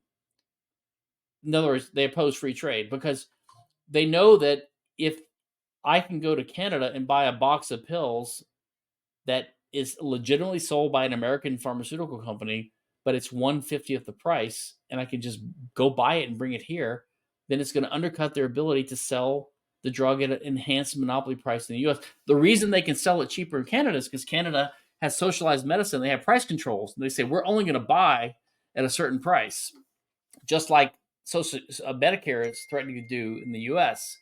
And all these free market guys go, oh, it's a violation of free market principles uh, if the federal government uses this market power to buy to force these suppliers of patented drugs in the U.S. to sell at a lower price. They act like that's an infringement of free market. I mean, the whole thing is so corrupt.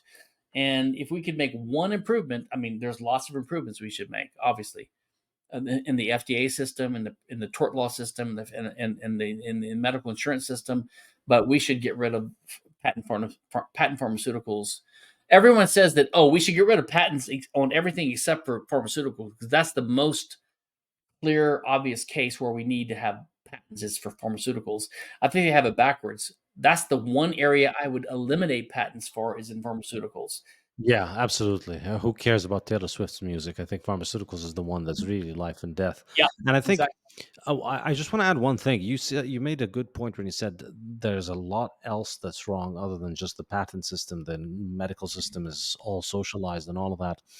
And I agree with all of that. But I think you could bolster your point even more by recognizing just how much of the medical system is corrupted precisely because it is all geared to profit from the patent system rather than profiting from actually curing people.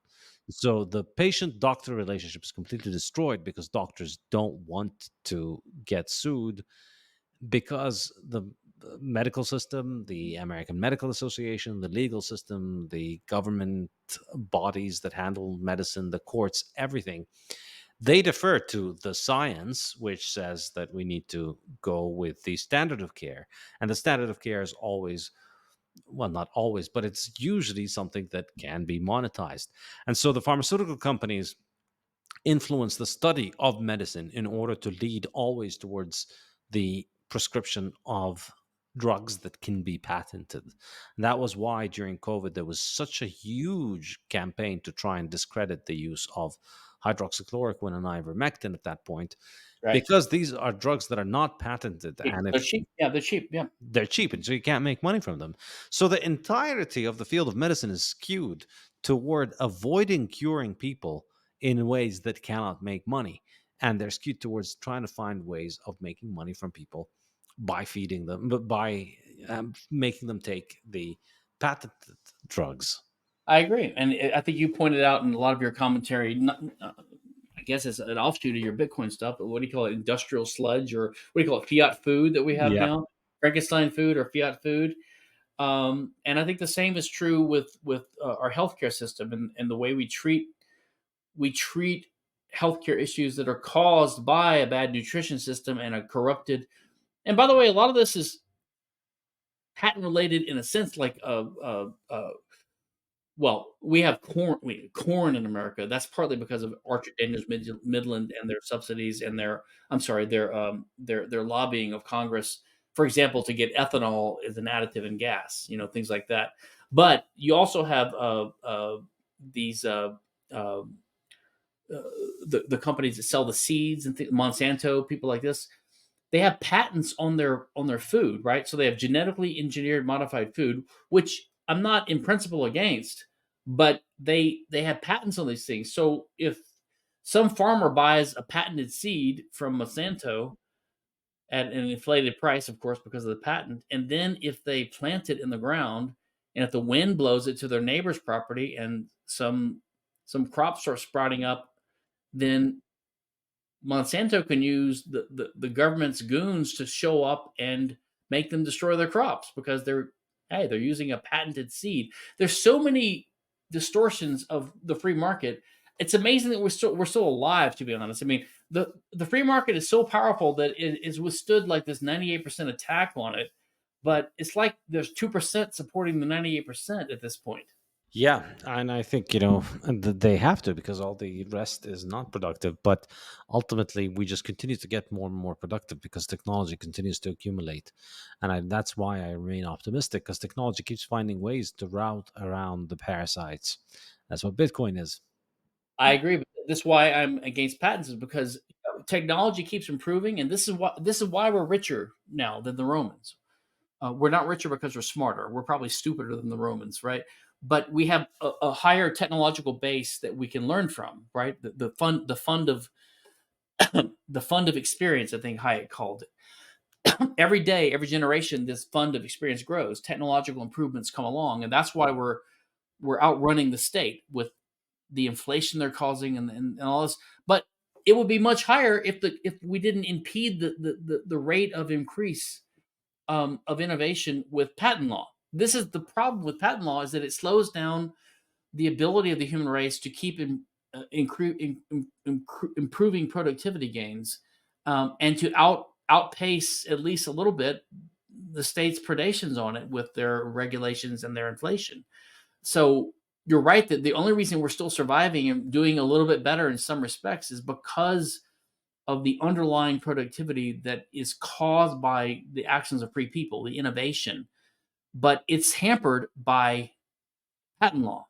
This is the fundamental problem with patent law. This is why everyone doesn't understand why I make such a big deal about it. It's not like number 75 on the list of bad things the government does.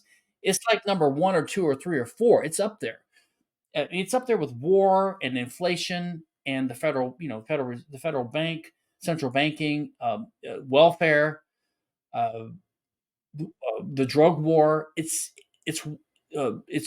public education. It's one of the worst things the state does, and it's even worse than all the others because it's insidious, and people think of it as a type of property right. They think of it as an inherent aspect of something that's good, which is innovation and capitalism.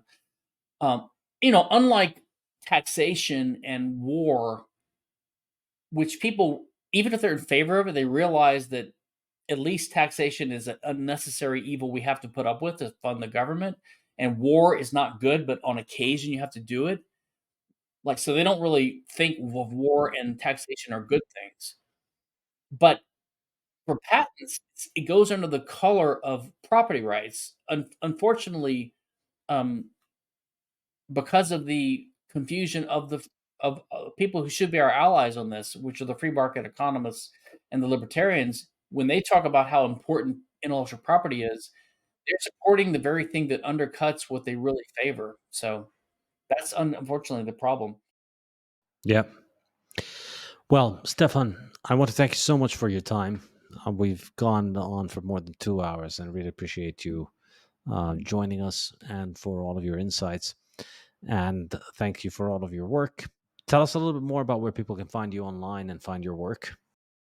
StephanKinsella.com is where everything is, but for the IP stuff, it's at C4SIF.org, which stands for Center for the Study of Innovative Freedom. Awesome. Thank you so much, sir. Thanks.